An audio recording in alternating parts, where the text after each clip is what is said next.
Parent of killers, what is your story? Story 1. I was 3. My grandparents had full custody of me. My dad was a heavy drug user and alcoholic. From my understanding, my mom was to an extent, but my dad was way worse. My mom also had a lot of health issues. I'm not sure about all the details of her health. She was bipolar for sure, and was on several heavy meds which she often let my dad use. She had a disability with one of her hands, but she was a very beautiful and kind woman.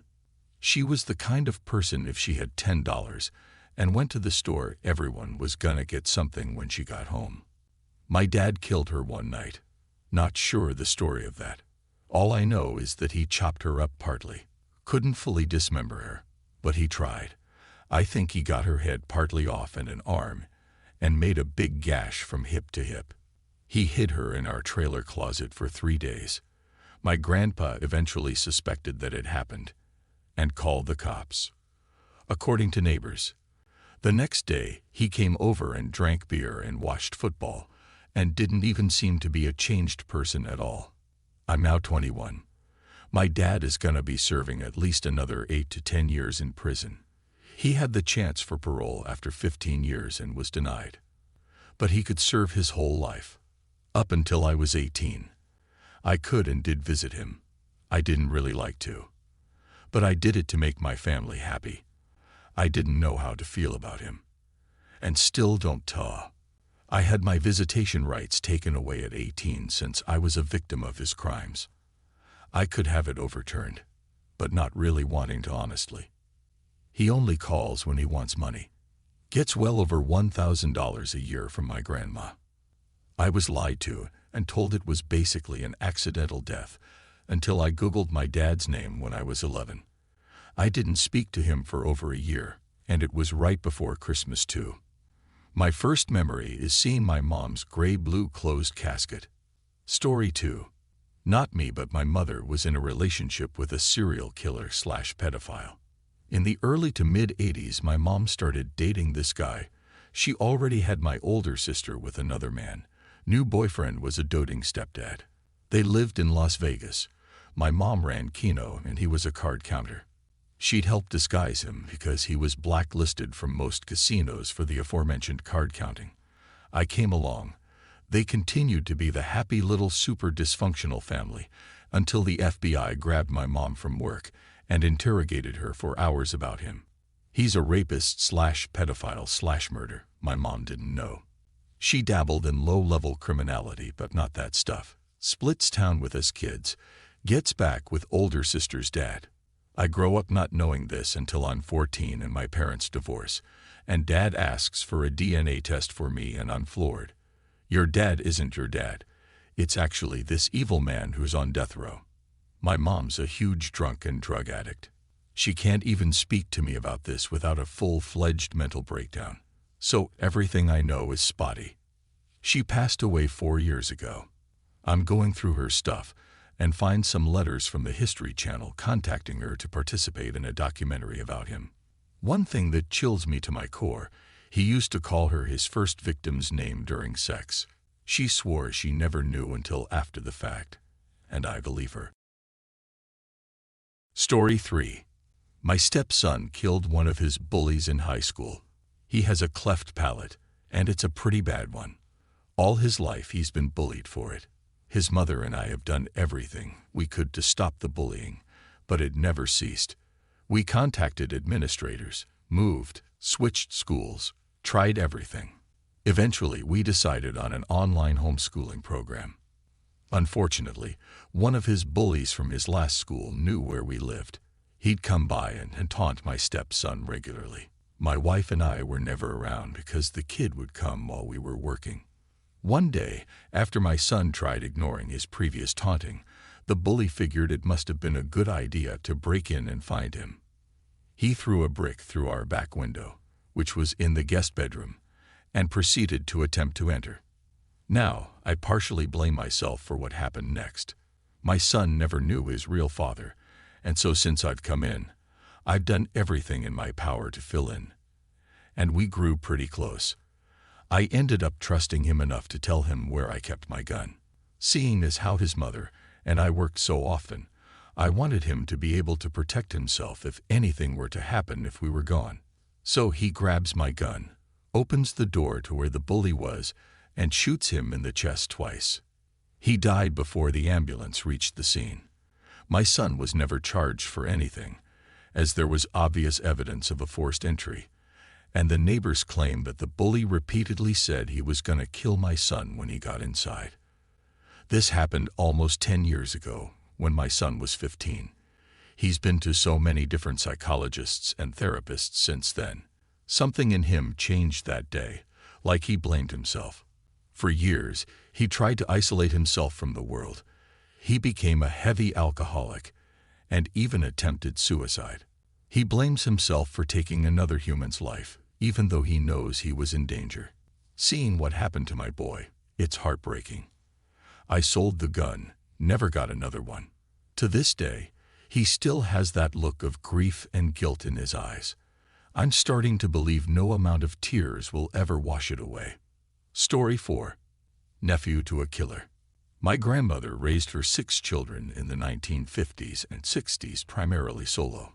My grandfather suffered a traumatic head injury playing basketball with some friends, crazy to think about, and his personality flipped like a switch.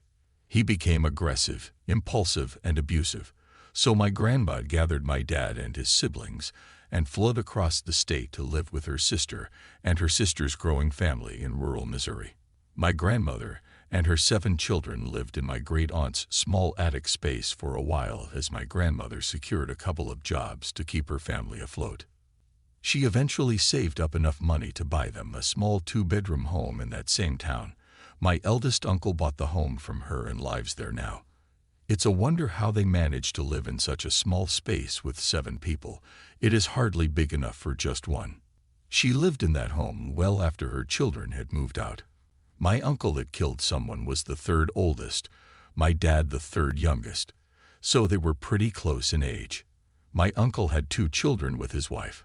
Several years later, my dad and my mom adopted my brother and I. My uncle filed for divorce from his wife when I was very, very young. He ultimately lost custody of their children, but because he filed for the divorce, he had assumed that custody would go to him. According to my mom, the court's decision kind of made him snap. He tracked down his ex-wife's lawyer and shot him dead. After a short time on the run, he turned himself in and was locked away in prison for life until passing away unexpectedly last year. I didn't really know my grandma before all of this happened since I was so little, but from what I've been told, the whole ordeal really subdued her. She was always friendly to others and well-networked in her small town, but some of her friends stopped being so warm after they found out what happened with my uncle, so her social circle dwindled. She became more reclusive and quiet. During holiday family gatherings, it was pretty standard for her to sit at the kitchen table just watching everyone quietly. Even through all of this, I remember her as one of the warmest, kindest, most generous people I have ever known. Story 5. Throwaway because the investigation is still ongoing. I'm not the parent in this case, just the siblings. I have a half-sister along with 1 full sister and 1 half-brother. My relationship with my mom was strained, and I didn't know my half-siblings much. I knew my half-sister had trouble talking growing up, and my half-brother is autistic. My mom died recently, and I got a bunch of info from roommates, family members, etc. My half-sister abused our mom in every way possible. She also threatened to kill my mom when she didn't have things go her way. A few months before my mom died, my half-sister killed my mom's roommate's dog in a fit of rage after being told no for something. She didn't get in trouble because A. Dogs are considered property, so there wouldn't be heavy jail time, and B. My maternal grandma paid the roommate to not press charges plus to cover the dog. I didn't ask how my half-sister killed the dog, because the fact that she could even bring harm to a pet made me sick to my stomach. There had also been several domestic abuse call-ins to the local police department because my half-sister was violently abusing my mom. They have several records of having to come out and check on things. Not long after the dog incident, my mom died. From what the roommate said, My mom and half-sister were fighting because my half-sister didn't want to go to school. My mom was already sick and weak at this time. All of the sudden it got quiet in the other room, and then my half-sister started screaming for help. Roommate runs in to find my half-sister hunched over my mom's body. It took 4 months to get the autopsy results. They declared her death as undetermined because they couldn't be quite sure if it was the fact that my mom was already sick or something else. The police we spoke to were honest with me, and we both felt like my half-sister had something to do with it given the literal "I will kill you" claims and physical abuse my half-sister put on my mom. Both my half-siblings are with CPS now and were supposed to be medically evaluated for mental illness, but never were. We had 4 caseworkers in 6 months, and it took 2 months to send my half-siblings one letter. When we mentioned the entire situation, CPS was shocked. Apparently the latest caseworker hadn't read the file and had no idea, and is now, half a year later, trying to get a psych evaluation on my half-sister. I'll never know for sure, but given what I know and the records I've seen, I believe my half-sister killed my mom. Story 6. Obligatory and cliché, not a parent comment. Downvote if needed, but I thought I'd share the story of my neighbor. Her son, years ago, while on drugs, broke into his ex-girlfriend's apartment and shot her and her new boyfriend dead, then killed himself. I don't know how she was before, but from what other neighbors tell me, she was relatively pleasant. Now she is completely broken. She's basically a hermit. I have never seen her leave her house, rarely see her outside. I have no idea how she gets groceries. The only time I do see her is when she shouts at people walking their dogs without a leash down the street. Pretty rural neighborhood. No danger there. She called the cops on me once for it. She is broken, paranoid, and withdrawn from the world. I was mad for a minute when the cops pulled up, but then I realized how tragic it is. Her son ended 3 lives and destroyed so many others. Don't kill people. Story 7.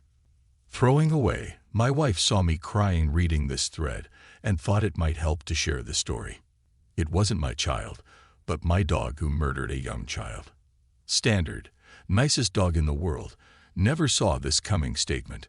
She really was, never had an incident, never bit anyone, and was great with kids. We were having a cookout. Everything seemed normal. Most of the time the kids would end up back in the house because it had AC while the adults hung out in the backyard. Cooking, drinking, etc. We had 2 dogs. Both were mutts. Both were shelter dogs. Not sure it matters, but it is always brought up. I'll never forget the screams and kids running from the back door to the backyard. I was on the grill and my wife ran in with a few other parents. Things start to go into a blur here. I apologize. And I kind of figured it was a random accident, or kids being kids type deal. One thing I will never forget is my wife shrieking my name. I bolted inside to see my wife wrestling with the dog, while it had this poor child in its grip. I rushed the dog, and almost as soon as I grabbed her, she let go. My wife picked up the child, and was holding him. At this point, other parents rushed in, including the child's parents. I'm sorry I don't remember much here. I remember just holding down my dog, while people ran around screaming, crying, and trying to help him. Still, when the paramedics arrived, I had the dog pinned down to the floor. She didn't try to move once. She knew what she did. The child was rushed to the ER, but was pronounced deceased not long after being there. We were heartbroken for the family, obviously. The dog surrendered and was put down. A few nights later, the husband showed up at our house intoxicated and wanted to talk. When I stepped outside, he punched me 3 or 4 times, and I fell down to the ground. I pretty much fell on him trying to defend myself / being very stunned. He collapsed onto me, embraced me, and we both started crying. We laid there on the front porch for an hour crying into each other's arms. Story 8. I'm the son of a piece of shit who tried to kill me and almost killed an old woman. The story about me. When my mom and POS were still together, he liked to do my bottles, but for some reason I was getting ill a lot every time he did. Turns out he was poisoning me little by little. Man cut ties, and 20 years later, his family got in touch and asked if they could reconnect, and I said yes as long as he wasn't involved, and they agreed. Turns out he couldn't anyway, as he was inside for something, and they wouldn't tell me why. I got on well with them, and they say he's coming out, and he really wants to see me. I agree that I'll give him one chance, and he has to tell me what he did. He tells me that after my granddad died, he went a little crazy, became an alcoholic, and got into a fight where someone almost died. He goes to the toilet, and I have a Google whilst I wait. His fight was with two 80-year-old women who were stuck in a lift/elevator with him. He'd beaten one of them half to death with a bottle of Jack. They only got away because someone had got on a couple of floors up and dragged him away. He came back. I punched him, spit in his face, and walked off before I actually tried to properly hurt him. Later found out that his brother was a serial killer who strangled gay teens. He was effing in the late 80s to hide the fact that he was gay.